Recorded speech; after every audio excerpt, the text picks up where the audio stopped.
présenter comment le design de service contribue à agiliser les métiers dans le groupe Renault, on va vous poser une petite question. Qui est designer au sein de cette pièce?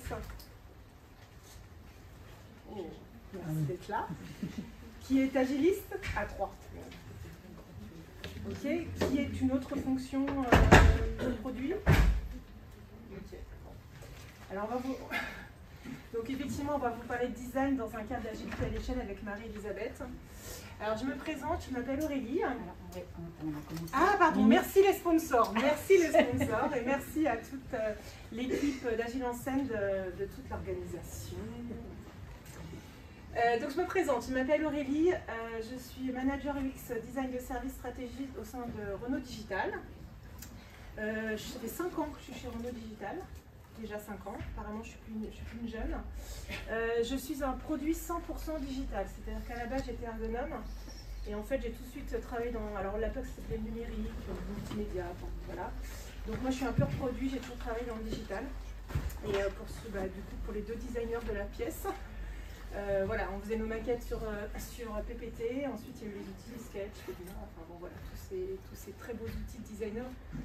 Voilà, et ça fait maintenant 2 ans que je suis manager dans le pôle de Marie-Elisabeth Hermann-Boyer, MEB. Et je manage une petite équipe de 10 personnes, 5-10 personnes sur de l'UX stratégie.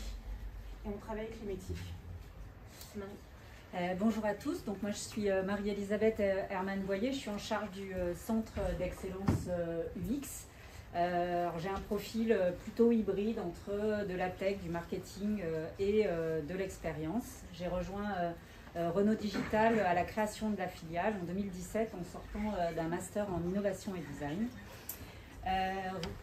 Je vais juste donner un peu d'histoire et de notre mission chez Renault Digital. Donc Renault Digital, on est une filiale à 100% du groupe Renault.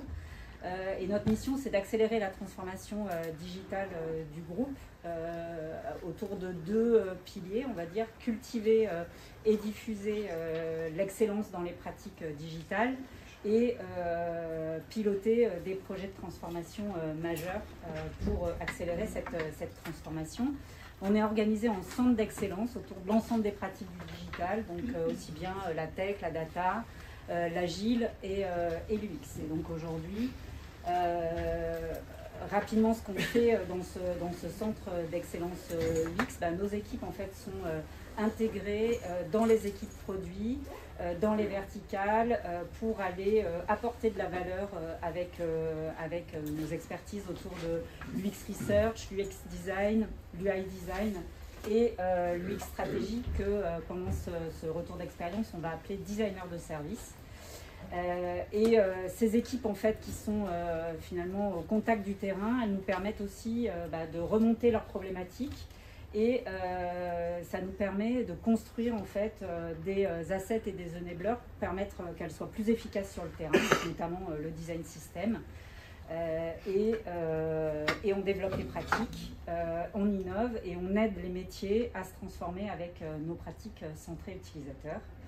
Et on anime, le dernier point, c'est on anime les ligues pour être en soutien de toute la diffusion de cette transformation.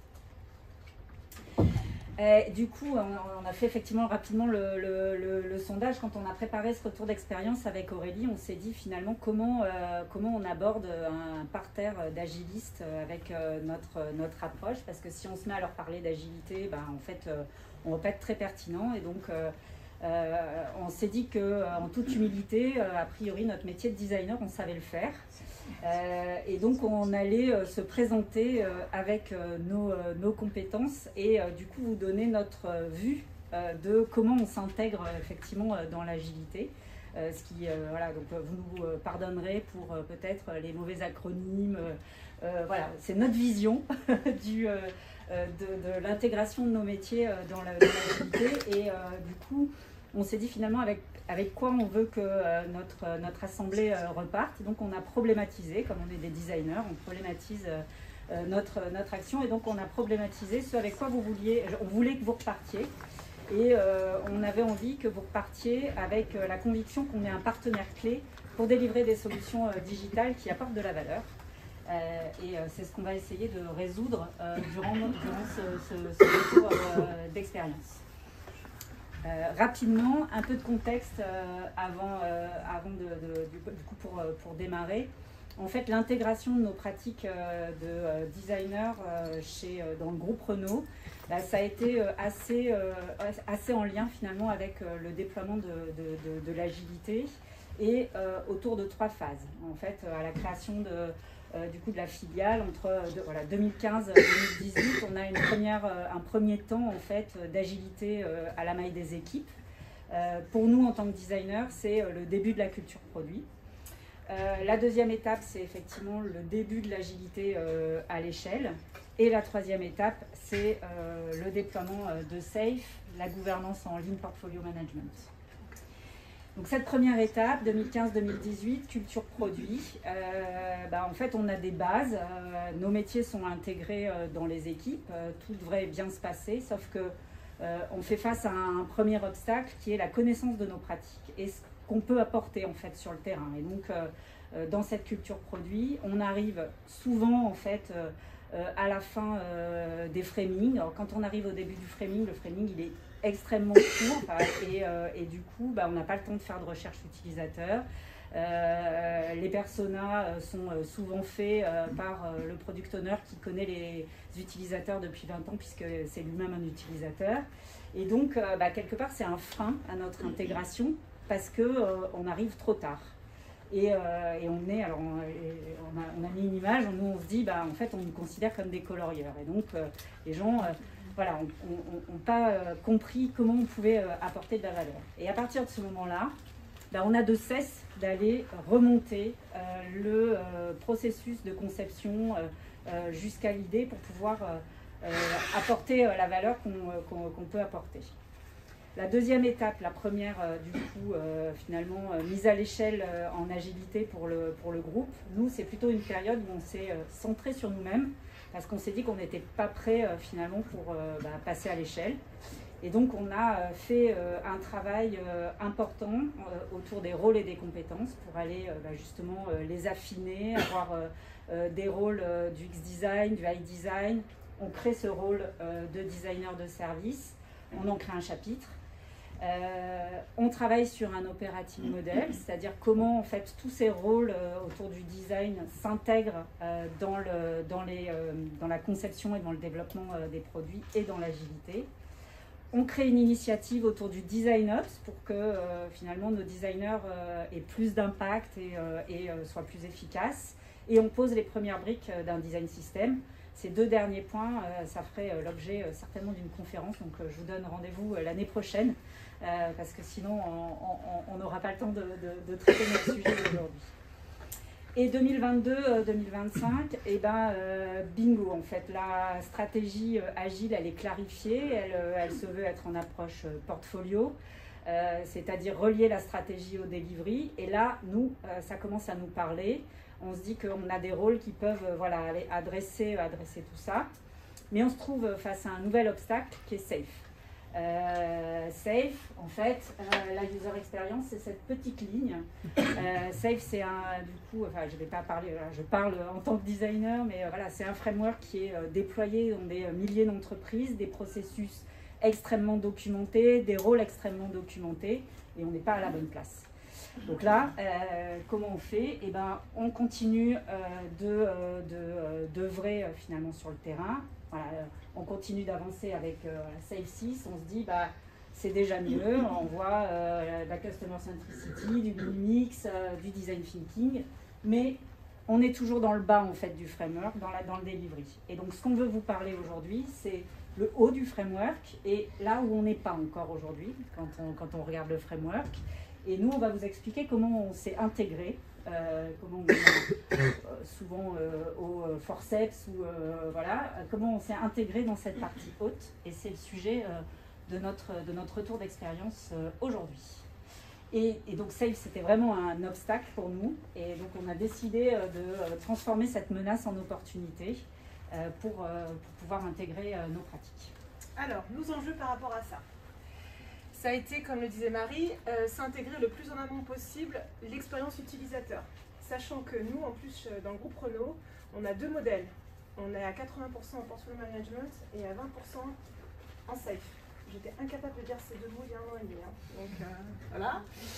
Et notre deuxième enjeu, c'est d'être faire partie intégrante des processus de transformation. C'est-à-dire de ne pas nous mettre à côté, mais bien à l'intérieur et de travailler avec tous ces acteurs, aussi bien métiers que les agilistes. N'oublions pas l'enjeu, c'est toujours concevoir pour nous des solutions digitales offrant une expérience qui soit cohérente. Une expérience, vous savez, j'ai commencé à mettre le mot expérience. Cohérente, transparente et engageante. Pour ça, on a eu quelques challenges. Alors, on a eu le challenge de comprendre les rôles et les interactions dans les processus. Honnêtement, je ne vous cache pas que je ne savais pas ce que c'était qu'un business owner. Alors, nous, chez Renault, on appelle ça des initiative owners, mais bon, c'est des epic owners si on est dans le vrai vocabulaire. Je ne savais pas, dans le flux de valeur de l'initiative EPIC, je ne savais pas comment on devait travailler.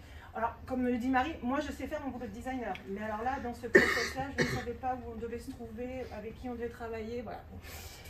Qui porte la voix de l'utilisateur? Comprendre qui la porte. Parce qu'en fait, bon, voilà, comme disait Marie, les PO chez Renault la portent, enfin bon.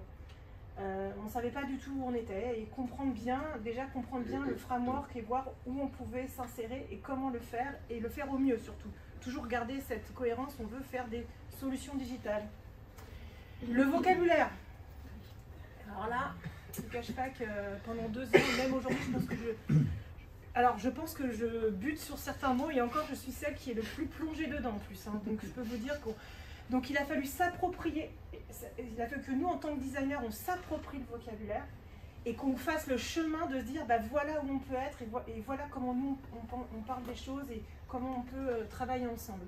Comprendre la nouvelle gouvernance. Ce qu'on ne vous dit pas, c'est que en fait il y a une nouvelle gouvernance chez Renault et en fait il y a eu des nouvelles cérémonies et nous on ne savait pas où on devait être, on ne savait pas avec, enfin, surtout on ne savait pas où on serait les plus pertinents. Donc moi je ne vous cache pas que j'étais à toutes les cérémonies au début. Je n'y comprenais rien, mais j'étais à toutes les cérémonies qui pouvaient se faire. Et comment travailler ensemble? Comment travailler ensemble dans plusieurs axes. C'est comment travailler ensemble avec tous les acteurs du produit et tous les acteurs en amont, et même comment travailler ensemble, parce que comme le disait Marie, on a créé un nouveau chapter service de design, c'est comment les services designers allaient travailler avec les UX designers. Donc comment nous, notre chaîne de l'expérience n'allait pas non plus être rompue. Alors le comment. La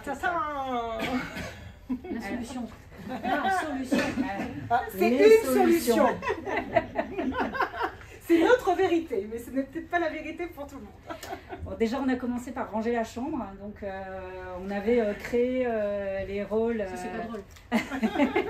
On avait créé les rôles, voilà, exprimé avec des rôles avec des compétences différentes. On avait aussi recruté massivement des profils différents pour adresser ces enjeux.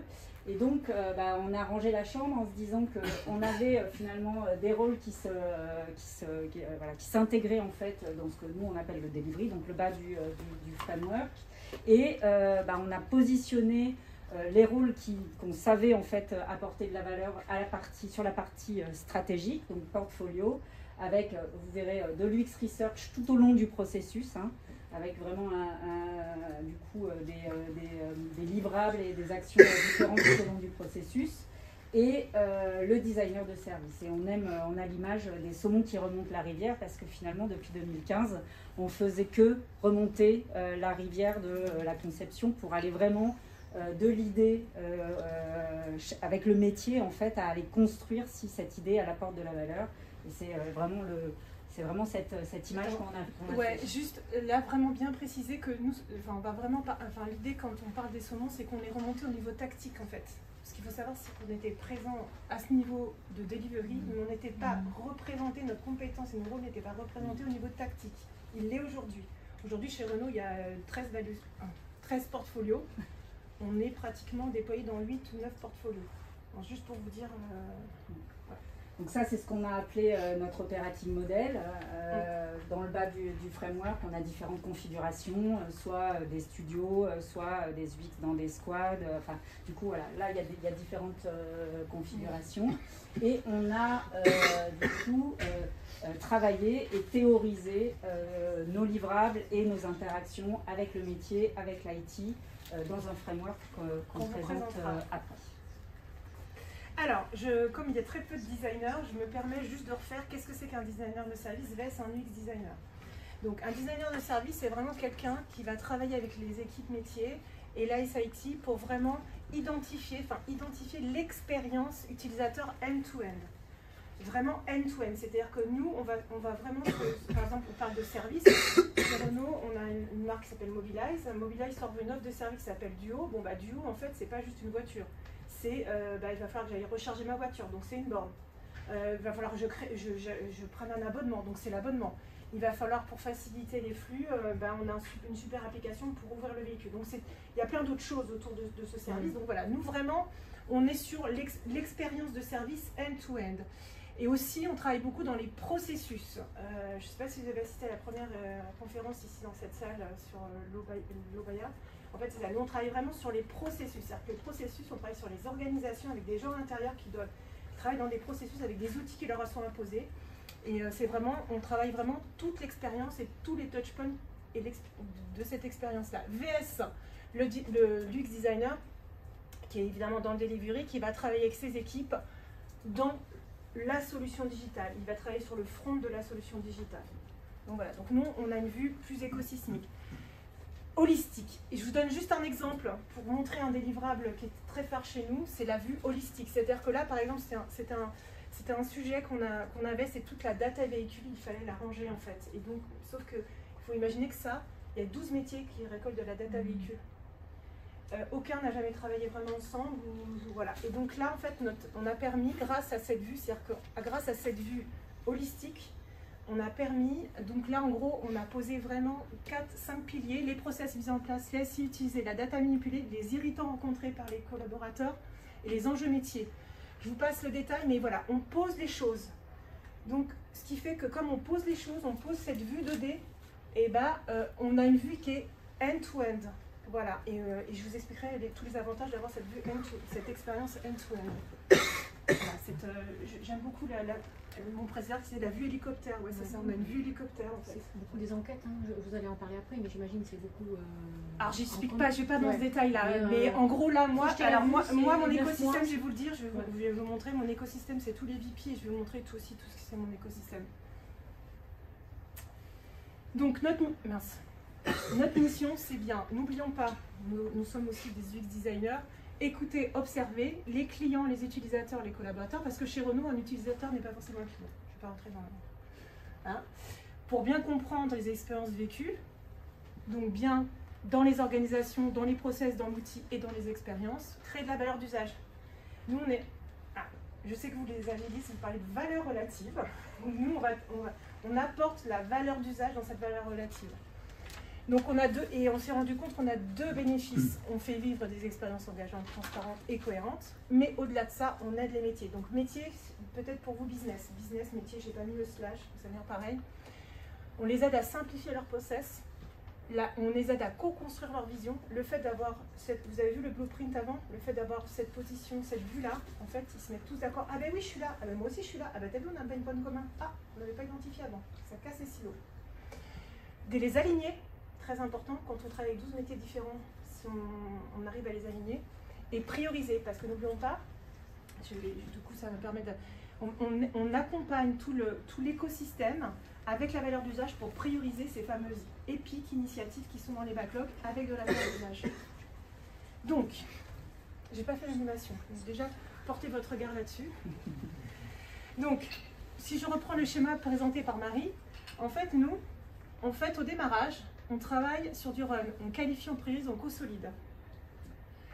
Notre écosystème, c'est les business owners, les epic owners, les business owners, là on a inversé, c'est epic business, bon pardon, la bulle n'est pas bonne, bon, c'est pas grave. Les business owners sont là, les epic owners sont là. Les architectes d'entreprise, pareil, hein. Je ne savais pas ce que c'est qu'un architecte d'entreprise. Les VMO, les PMO et nous. Quand Aurélie elle dit run, en fait, c'est qu'on n'est pas parti from scratch. En fait, on avait déjà des backlogs qui existaient. Dans les 13 value streams chez Renault, il y avait un backlog qui était existant, évidemment. On s'est organisé. On a pris le TGV en route. Voilà.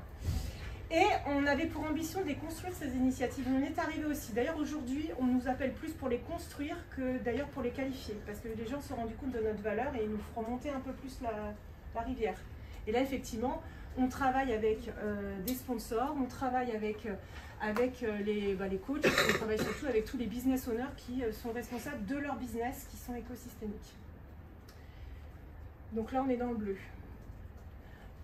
À quelle maille? On travaille sur du cross-portfolio. Quand je vous expliquais l'exemple tout à l'heure sur la data véhicule, c'était cross-portfolio, 12 métiers. Donc on est complètement cross-portfolio. Grosse phase d'exploration pour vous répondre, madame. Énorme, voilà, nous notre matière c'est l'explo.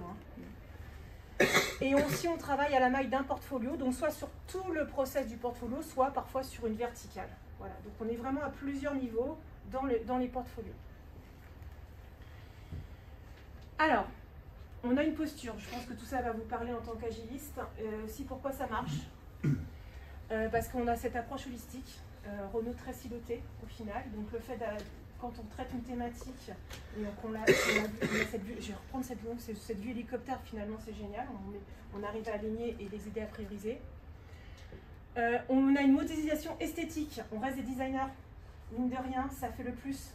C'est-à-dire que quand on pose les choses on pose les choses en 2D sur tous les métiers, il y a un résultat, il y a quelque chose, ils disent, ah mais oui, moi je suis là, comme je disais tout à l'heure, ils se projettent sur où ils sont et où sont leurs problématiques communes et qu'est-ce qu'ils vont devoir résoudre ensemble, ou pas d'ailleurs, mais au moins ils ont le truc.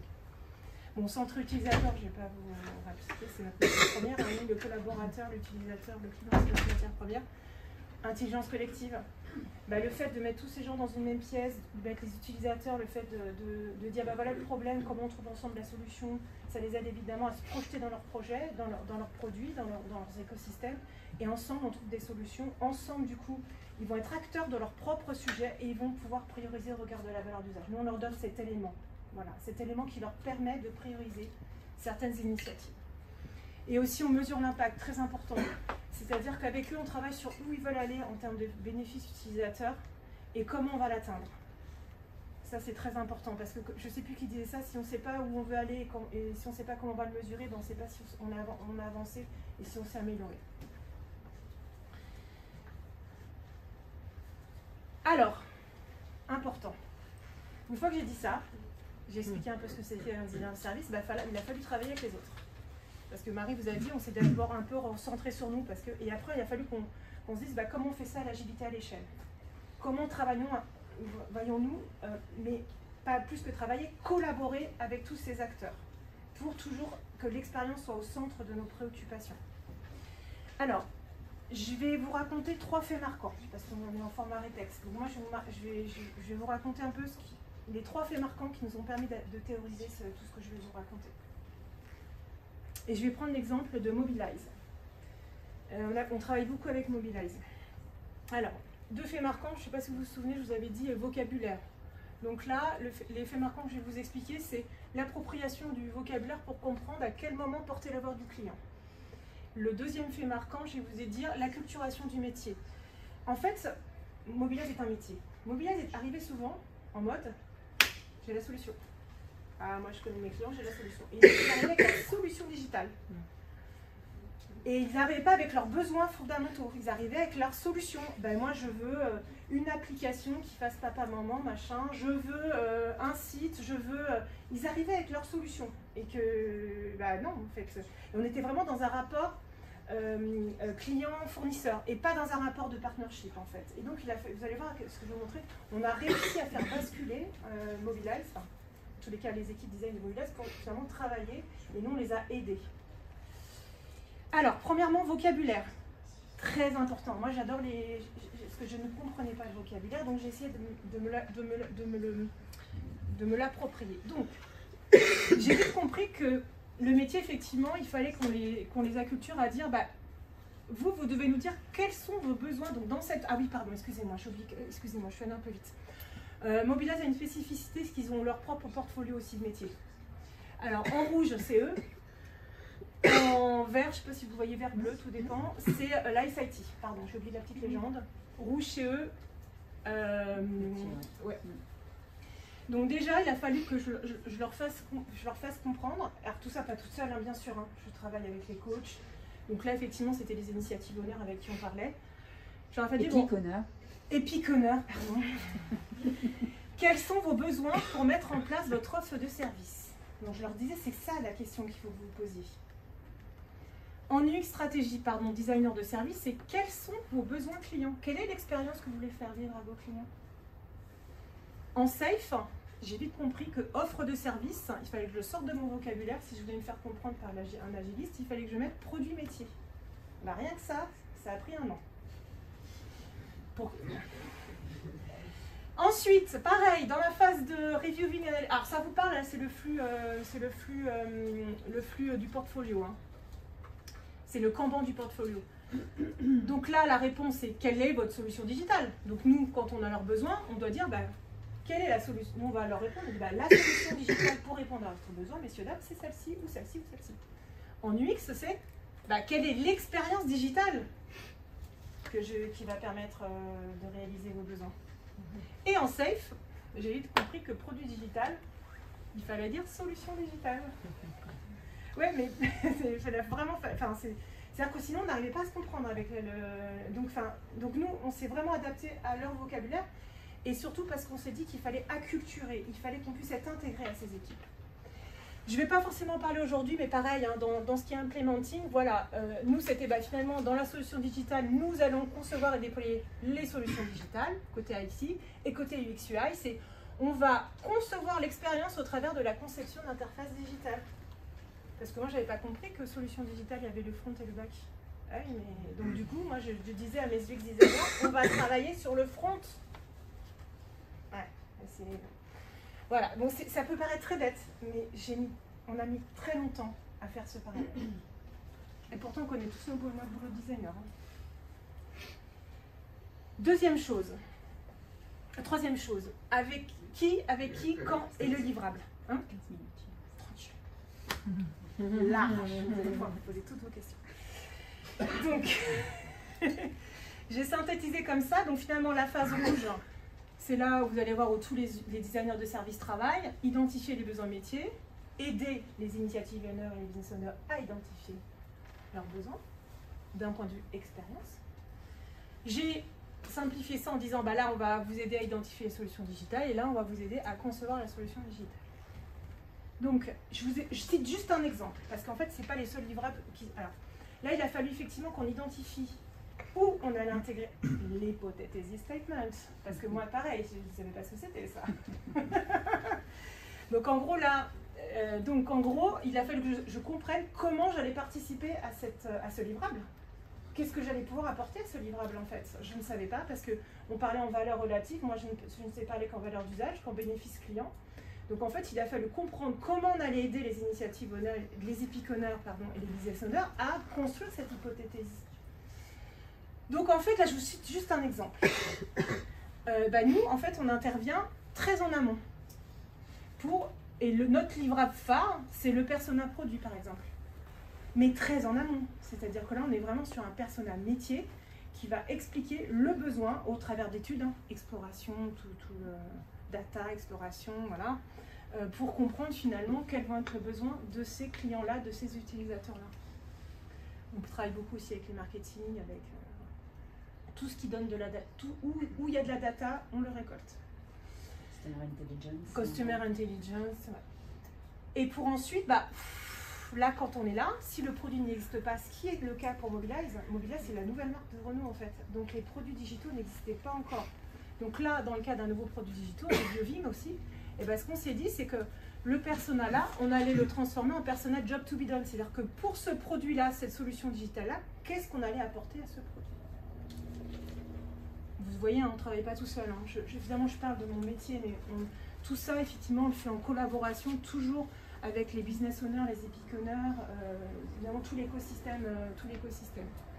Bon, après, je passe, c'est pareil, le persona, à un moment donné, quand il rentre dans le MVP, c'est un persona scope MVP. Quand on est en train de concevoir, c'est un persona qui possiblement est enrichi. Donc en fait, vous voyez bien, pour arriver à ce résultat de dire qu'il y a un persona qui se décline et qui s'enrichit au fur et à mesure, 2 ans. Non, mais c'est important parce que finalement, la transformation, même nous, on s'est transformé. Hein, la transformation, elle est dans les 2 ans. Pour aller un peu plus loin, on fait la même chose avec les expériences, avec la user exploration. Tout ça, on a décliné vraiment phase par phase. Tout ça pour être de plus en plus lean, en fait. Parce que ce qui se passait, ce que vous expliquez Marie, c'est qu'en fait ce qui se passait, c'est que les personas, souvent nos designers là, ils n'en avaient pas. Ils ne savaient pas où aller en fait. On leur donnait, il faut cette fonctionnalité. Mais pour qui, pourquoi, comment? Donc en fait, au final, le fait que déjà il y a des choses qui existent, parce que quand on travaille avec le métier, eux ils ont déjà une matière et après ils la transforment avec leur expérience digitale. Mais ils ont une matière et ils peuvent effectivement, ils peuvent aider les product managers et les PO à construire la vision du produit ou à l'enrichir cette vision du produit. Voilà, on est vraiment complètement complémentaires avec nos expériences. Voilà, 3 faits marquants, mais qui vraiment ont pris du temps et surtout qui ont été effectivement tamponnés avec les agilistes qui sont en charge du déploiement de l'agilité à l'échelle côté Renault. Alors, au final, on a réussi, finalement, ça c'est le petit livre. Alors, c'est une V1, hein, parce qu'on est agile aussi. Donc, on a réussi à théoriser tout ça. Donc là, et surtout, on a mis nos étapes de designer au centre. Il y a 9 étapes. Vous voyez bien l'écosystème d'acteurs, où on sait tous qu'il y a des livrables dont on est honneur, mais il y a surtout des livrables qu'on co-construit avec les initiatives honneur et les business honneurs. Et là, vous voyez les phases agiles.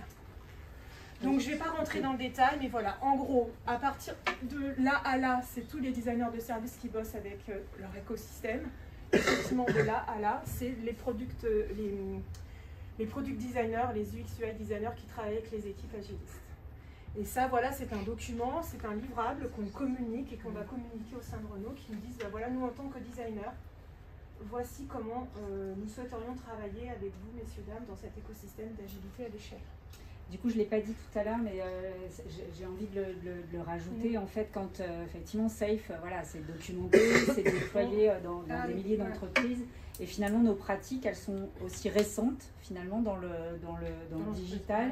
Et elles nécessitent une intégration plutôt organique, en fait, dans chaque entreprise. Et donc, en fait, ce framework, c'est un élément fondateur, en fait, de l'intégration de nos pratiques, parce qu'il s'est construit, en fait, il correspond à la problématique de Mobilize, au moment où on l'a construit et pour notre entreprise. Donc si vous prenez ce framework et que vous le collez dans votre entreprise, il y a 9 chances sur 10 pour que ça ne fonctionne pas.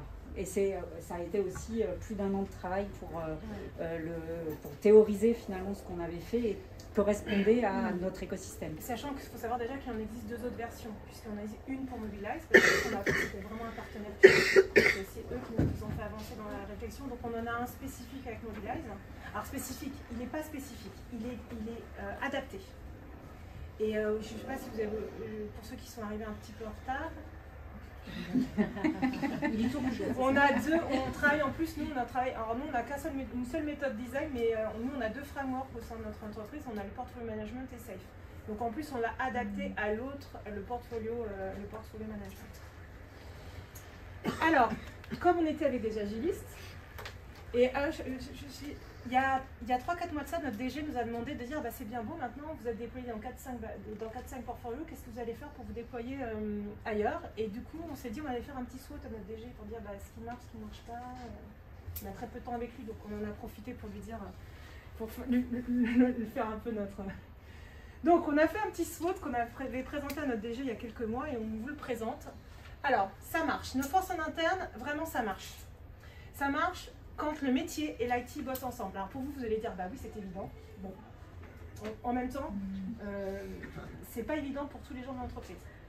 Mais effectivement, quand dans les cérémonies, les fameuses cérémonies de gouvernance, vous avez le métier et la SIT, mais voilà. Et puis alors nous, on arrive là-dessus, c'est tranquille.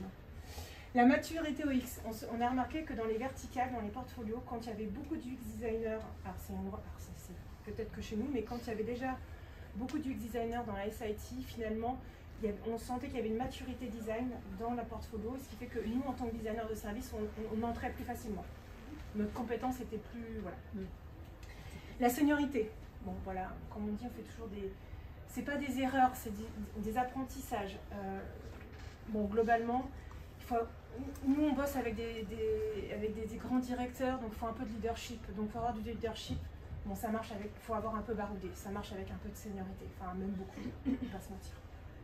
D'ailleurs, je sais plus qui disait, là c'était la pub qui disait, il faut faire plier le CTO, bon on va pas jusque faire plier le CTO, mais il faut quand même un peu d'argumentation être sûr de soi et un peu d'argumentation. On est intégré dans les gouvernances, pas toutes, mais là où on est bien positionné, où les designers de service assistent à des cérémonies où ils peuvent présenter leur travail. Le bouche à oreille, alors ça revient de tel. Maintenant, je décroche. Même, parce qu'avec Marie, on allait voir les VP. Maintenant, bon, j'ai plutôt des coups d'appel. C'est plutôt cool. Donc, voilà. J'ai plus assez de gens, mais bon, c'est plutôt cool. On va avoir des opportunités parce qu'en fait, on a une forte volonté des grands directeurs de la SIT de faire de l'agilité business, donc d'être encore plus présent avec les métiers pour faire de la vraie acculturation agile. Et nous, chez nous, on a un gros programme qui est lancé sur la simplification des process avec 12 gros programmes. Donc voilà, j'ai mis le pied dans la porte et voilà. Alors, les faiblesses. On a un nouveau métier, hein, donc je ne vous cache pas que quand on doit couper des budgets, on ne sait pas trop ce que c'est que le design de service, hein, quick. Alors que les entreprises architectes, on en a. Ah, pas de problème. Du coup, c'est pas péjoratif, mais c'est un métier qui est installé en fait dans l'IT. Donc on est vraiment un métier récent. Donc on est constamment à faire nos preuves en fait de la valeur qu'on apporte. Bon, on n'est pas déployé partout, donc c'est une faiblesse parce que parfois plus on est bien déployé, bon, voilà. Ce qui n'est plus qu'à maintenant, il n'y en a pas depuis 3-4 mois. Les menaces, la disparité des gouvernances, je ne sais pas si vous, voilà, beaucoup de, voilà. En fait, il n'y a aucune gouvernance pareille dans tous les portfolios. Voilà. Nos résultats sont loin de visibles. Vous avez bien compris que pour vous montrer le blueprint que je vous ai présenté, il a fallu facilement 6 à 9 mois d'exploration. 2 mois de mise sur papier. Voilà, donc, mais on nous laisse le temps parce que les gens ont compris notre valeur. Donc on a du temps. C'est vrai qu'il faut reconnaître qu'on a du temps. Et la nécessité de capitaliser sur les connaissances, oui, c'est très important. C'est-à-dire que quand moi je mets un designer de service à la supply chain, en fait, il devient à un moment donné, il devient expert de la supply chain. Sauf que cette compétence, elle est hyper précieuse. Et vous imaginez bien, Renault fonctionne avec des internes et des externes. Bon, je vous laisse imaginer la suite. Voilà pour le SWOT. Le next. Et alors les étapes suivantes, on les a classées en 3 grandes parties. Donc, ce que disait Aurélie, c'est que voilà, il faut qu'on continue notre déploiement dans l'ensemble des portfolios pour pouvoir aussi prendre un pas de recul et amener aussi de la transversalité. C'est-à-dire que quand on a relié la stratégie au delivery sur un portfolio et qu'il y a plusieurs portfolios qui vivent ensemble, forcément, il faut qu'on arrive à créer aussi des ponts entre ces portfolios et donc amener de la transversalité. Donc c'est nos étapes suivantes. On vous a montré le framework. Nos étapes suivantes sur le framework, c'est déjà de le terminer. C'est-à-dire qu'effectivement, on disait que c'était une V1. On a travaillé beaucoup l'amont parce que c'était là aussi où on avait des enjeux justement de faire les saumons. Là. Donc on a théorisé cette partie amont et on est en train de faire la partie aval, c'est-à-dire que comment on fait tout le hand-off avec les développeurs pour avoir une vraie cohérence d'expérience de bout en bout. C'est aussi un vrai sujet qu'il faut qu'on adresse et qu'on va continuer d'adresser. On va adapter ce framework aussi à d'autres contextes de l'entreprise. On disait que voilà, c'est pas un framework finalement. On s'est dit tiens, une fois qu'on aura notre framework, on va le dérouler. Et en fait, on est en train de s'apercevoir qu'on va l'adapter à chaque contexte de l'entreprise. Et puis, on va continuer l'acculturation à l'approche produit, l'acculturation aussi à comment au métier. On est en train de travailler sur des formations UX et business pour justement amener le métier à mieux comprendre comment on peut travailler avec eux et que ça apporte de la valeur. Et puis finalement, ce dont on avait envie que vous partiez avec comme information, c'est bien voilà, le métier de designer de service, c'est pour aider les métiers à exprimer leurs besoins. C'est prioriser alors, les initiatives épiques dans les portfolios, structurer cette valeur relative avec la valeur d'usage. Alors, il disait vraiment la valeur d'usage, c'est notre fonds de commerce. Et être intégré au bon niveau de gouvernance, c'est clé pour pouvoir avoir l'impact qu'on cherche à avoir. Et ça sera le mot de la fin. Est-ce qu'on vous a convaincu qu'il fallait 5 minutes.